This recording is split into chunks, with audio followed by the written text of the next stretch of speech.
Hello everyone, welcome to the podcast series from SIFIL, IIT Madras. So today we have Gaurav from Barclays. He is the director and Treasury Head of Models and AI Strategies and Finance Head of AI Transformations. Hi Gaurav, would you like to introduce yourself? Yeah, no, thank you. Hi, everyone. Yes, as you noted, I work at Barclays, but I guess to this audience, more importantly, I'm an alumni from IIT Madras Department of Management Studies from 2008.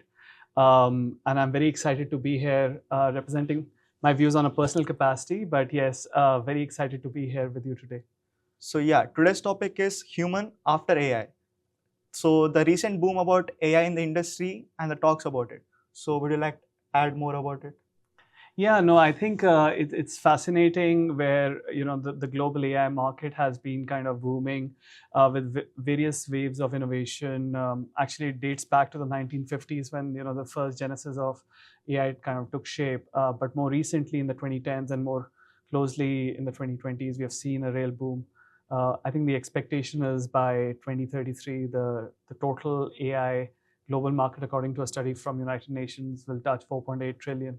So it's a significant opportunity across industries, also within the banking sector. That's expected to be about $300 billion. So yes, there's definitely a lot of interest from corporates, from regulators for all the risks which we face, but also from other stakeholders, including policymakers. So yeah, no, it's definitely an area which has been booming. Okay. So, would you like to add about your MBA journey from IIT Madras Sure. and how it shaped your mindset? Yeah, no, absolutely. Yeah, it's been a fascinating journey. Personally, I have been very blessed to have the opportunity to be part of the early days of Department of Management Studies when it took shape in IIT Madras. So I joined in just under 20 years ago.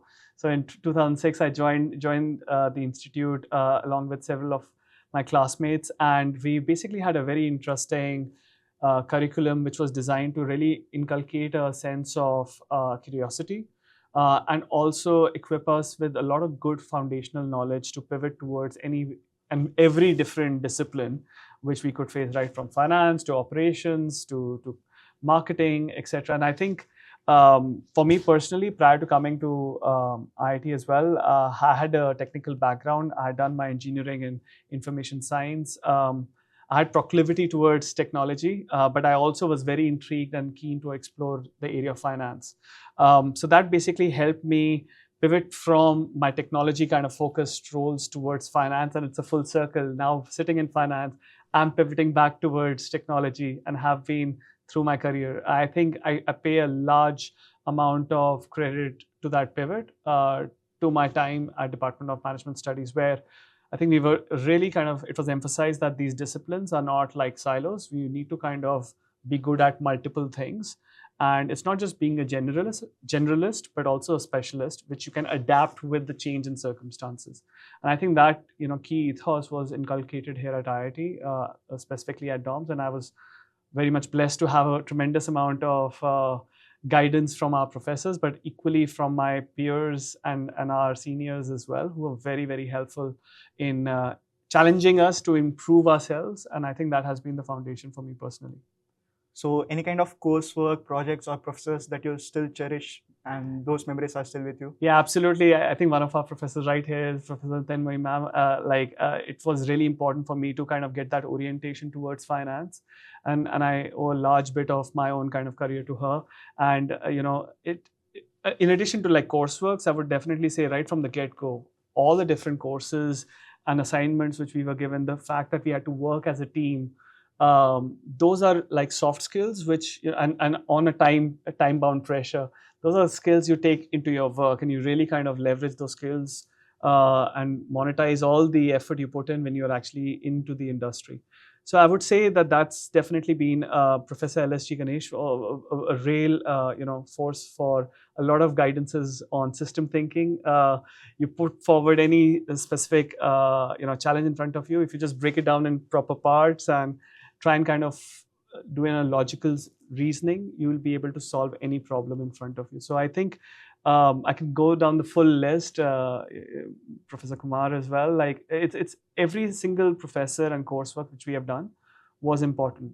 I would also add that it's not just about the coursework, it's also about the relationships and friendships beyond the classes, when you have actually to deliver on tight deadlines and how you kind of learn from each other different skills. That was really invaluable as well. So I really credited a lot of my peers as well in shaping me up. So would you like to explain about your first role in the industry and what are the challenges that you faced? What do you still think that are still challenging for from aspect of intellectual that you still face that, oh my god, this is too hard. Can somebody take this, or are there any tools just automate this, or this is so manual? Yeah. No. So to answer your first question, so my journey started very much with Barclays. I joined Barclays straight out of campus from here back in 2008. I was fortunate enough to join their initial leadership program, which took us around the bank doing different roles. And that really helped shape me up in terms of what are the different things which we had to do. I joined at a rather interesting time. I joined in September 2008, and we all probably know what happened then. So it was quite a steep learning curve. Like on day one, I was not quite sure whether it's going to be the shortest gig in the banking sector. But no, I was very grateful, working there, learning a lot. I spent 5 years with Barclays, primarily working in finance and treasury. I moved over and worked closely with US banks, with Goldman Sachs, and with Morgan Stanley for the next 8 years. Worked closely on liquidity and treasury and raising, funding and various different banking and trading book related initiatives. And then came back to the home team at Barclays in 2020, joined via online back during the COVID period. So it was quite a surreal experience. And then over the last 5 odd years, I've been back in my second innings. I've been doing a range of different roles. As you noted, one of my current roles is a combination of heading the model strategy for Treasury. As you noted, I also lead the AI strategy for finance broadly, along with the transformation efforts on AI. So no, it's as you can probably hear from my role, I've always believed strongly that technology and finance go like hand in glove. Many times you're doing things, to answer your second point, which are quite labor intensive, quite manual, or at least they are today, and there is clear potential for various forms of automation, and AI is just another way. It's a tool. It's not a destination to address that particular challenge. And I think that's something which I've been fortunate to have experienced at all the firms I've worked with, where they have supported and encouraged you to drive innovation. So as we all know about the AI boom, so you have lively seen the before AI era and after AI era, and how it's been incorporated into the current industry. So can you give any example of how it's been done in the banking sector, or any kind of roles that has been incorporated into? Sure. So if you think, I'll respond to you in 2 parts, right? So if you think about AI, it's quite a broad term and often misunderstood. So the way I kind of see it is, right, you've got 2 forms. One is your traditional machine learning and smart algorithms. We've had that in existence for several decades, right? I'm fairly confident that there have been multiple researches done within IIT Madras itself well before 2020, and are well socialized and published. And that was very much the case being used within the banks as well. What was relatively new is on the generative AI front. And generative AI obviously has benefited from the fever caused with the onset of ChatGPT, and obviously now various other large language models being offered by technology firms.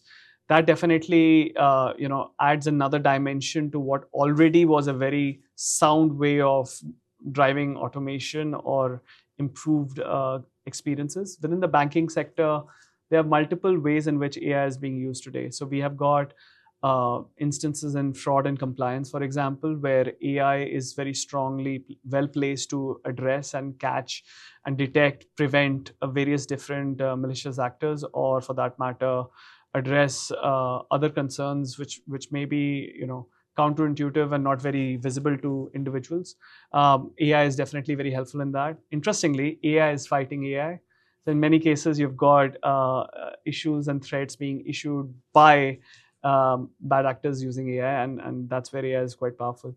There are various other examples within the bank. So the bank is an interesting kind of space within financial services at large as well. You've got high volume and velocity of data. So you typically experience various instances where you can use AI to kind of help you with better decision making, better risk management, improve your experience of your customers, of your internal colleagues, drive productivity. So there are various ways in which we have seen AI across the industry, improve.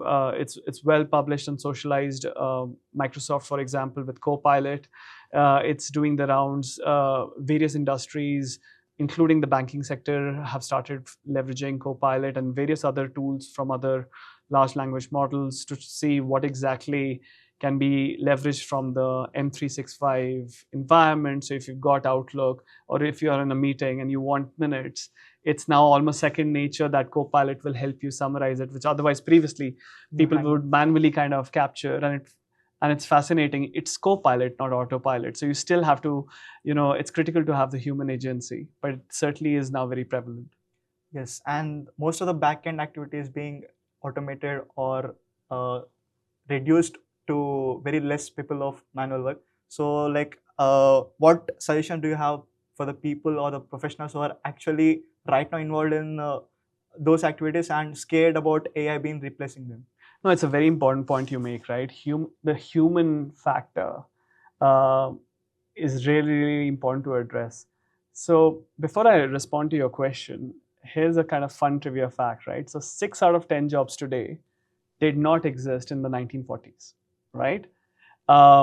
So essentially, our grandparents' generation, they were doing various activities, perhaps in the manufacturing sector, agricultural sector. Service sector was not that prominent. But humans are a very adaptive species, right? We have seen the waves of the internet, the computer age, the internet age, and now we are talking about agentic AI and more. For example, we will see a very clear address. What we will see is a very clear shift of the type of jobs we are working on. So what is a job? A job is a combination of processes and skills. That's essentially when someone is scared about their jobs, they're scared about either the skills and or their process. If they're working on a process which is fairly manual or has potential for more automation or simplification, then that is something which they should welcome, right? So they should definitely actually strive towards that if they aren't already doing, because you should never be comfortable with what you're doing today. You should try and keep improving yourself and what you're doing. So that's something which I think everyone should welcome. Second is about skills. And yes, back in the day, you would learn once and you will apply that forever, right? That was the paradigm where you would basically learn a skill, whether you do your undergrad, postgrad, and you're sorted for the rest of your 30, 40 years, you'll drive that. Now it's changed. As Jeff Wood says in his book, an AI-driven leadership, it's more like you learn continuously and thrive consistently. So the period in which you have to upskill yourself is probably reduced from like once in a generation in your lifetime to every 5 years. That's now reducing to every 2 years. And on the forward, I won't be surprised if it gets to less than a year, where you need to continuously learn and thrive. And that ways you will be able to be relevant from a skills perspective to your adapting, changing processes. And hence, in even the type of jobs which will be coming through, we'll see a lot more of prompt engineering. We'll see a lot more of roles which are focused on models, for example, how we manage them, how do we ensure human is in the loop and they are having oversight. In the case of agentic AI, having human over the loop and making sure that we are staying on top of it. And in reality, here's the good news, right? The new programming language, latest in town is English, right? Yes, sir. So if you know and you can write the right questions, the right prompts, the right way, you will be able to get the right answer. So for parents, I have a young daughter, of 2 young daughters. One is a baby and one is 7-year-old. And I sometimes sit and reflect, so what exactly the skill I should be encouraging them to kind of learn? And I feel that I want to encourage them to ask questions to me. As mundane and repetitive it will be, I want to encourage that skill, because I think at an early age and even throughout, if we encourage people to ask the questions, they may not get it right, but that ability to ask questions will be so critical as we move forward. And you see this already, right? If you're able to write a good prompt, you can start coding, right? You can actually code without knowing any language today. You see GitLab Duo, for example. It allows you to do things even if you're not a professional coder. And equally, if you're a coder, even better, because now you know exactly how you can leverage a first draft and you can refine it. So I don't think coding jobs per se are going away. I think Sam Altman earlier today also in his release of GPT-5 made a statement that he definitely sees in India software jobs continuing to boom, right? Because there's so much potential. And I agree with him. I think there's definitely so much potential which we haven't tapped into. And that hence will unlock the value I mentioned earlier in terms of the overall AI market. So talking about specifically the finance industry, so we know that the rules and compliance are very strict. Mm-hmm. So do we have any boundaries or restrictions that finance industry stops AI from transforming the process? So firstly, it's such an important point of having the right kind of rules and regulations and having a responsible AI kind of approach. There are with AI, with great power comes great responsibility, right? Like the cliched Spider-Man statement. You have this risk that you have a tremendous amount of power. Let's take one of the large language models. I won't name specifically, but just to give you a sense, it's like training that particular large language model on something like 200 million books, right? There's a lot of information which is on their fingertips. So they're good, but they are predictive machines. They are not oracles, right? They won't get everything right. Hallucination risk is a real risk. Bias is a real risk. Data security is a real risk. Privacy is a real risk. So for all these, it's imperative on governments and industries and for organizations and for other stakeholders to influence ideally what should be a effective, efficient, comprehensive set of regulations.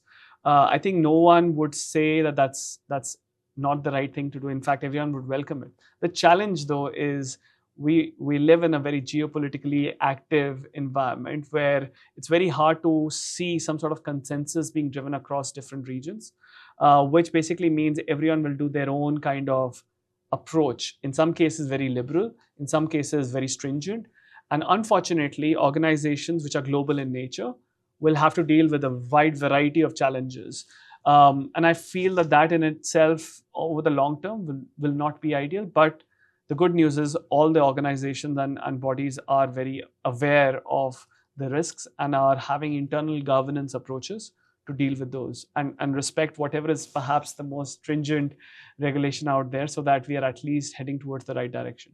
So it doesn't necessarily stop us, but like I'll give you an example, right? The EU AI Act has certain use cases which are on the prohibitive list. For example, use of biometric. So clearly, I would be very surprised, and I hope no one is, doing use cases which are clearly in contravention of those particular regulations. If you're working across EU, for example, for that matter, it captures anything even if you're based out of EU. So those are examples where there are prohibitions, but for the right reasons. Yes, like I also heard that there are many big companies that build their own LLMs that they can use within their institution. And like looking at this fast pace, like this is extremely fast.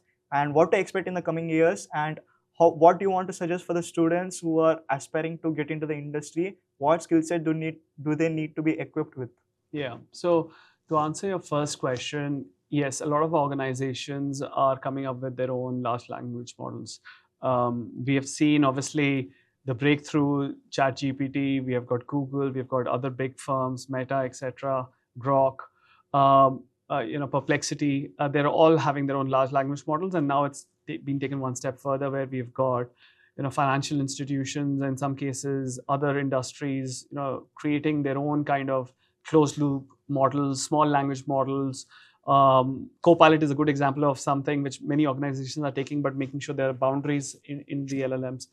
They will all do that for their own specific reasons. There will be, I'm sure, consortiums where there'll be broader collaboration on having some consistent basis of language models. But here's a risk, right? And I'm going to just move to your second part in just a bit. But the risk here is you need to make sure if you are using a common large language model, You need to be careful that the data doesn't go from One. entity A to entity B. Yes. Because if it does, for example, you are at risk of something like a internal collusion, right? Where you basically inadvertently share information about your organization to another one. And yeah, we know what insider trading is, right? So you really want to be careful, and which is what something all the regulatory bodies are very cognizant and aware of, and so are the institutions. And yeah, there are a lot of focus on making sure that there are right guardrails in the usage of LLMs. To your second point regarding skills and what anyone aspiring towards, entering into this job market, I'll go back to what I said earlier as the first point, which is be prepared to learn continuously, and you will definitely thrive consistently. Like, it is so important that you keep up with all the different updates. Don't resist it, embrace it, leverage it, and progress with it. There will be changes in terms of the types of roles and jobs and processes which are being done, competencies which we need to be enhancing. Anyone who's venturing into their career, actually, this is the most exciting time to start your career. So I'm a tad bit envious of anyone who is doing this, because you in many ways have got a very good opportunity. It's an open playing field. Back in the day, it was a privilege of few to really progress in their careers and life. Now, irrespective of where you're coming from, you have got all the access to information, skills, competencies. You can create your own bank, for example, right? You have now got the technology to power your careers. Whether that is in professional life, whether startups, I think it's an amazing time to be here. And yes, always change brings uncertainty, which sometimes brings nervousness. No one should be too comfortable, I would definitely say. But equally, if you're really ready to kind of keep pivoting and adapting, you will thrive. Yes, sir. That was a very informative session, and thank you very much. So we'll end the podcast here. Thank you. Thank you for having me. Yes. Thank you. Thank you. Thanks.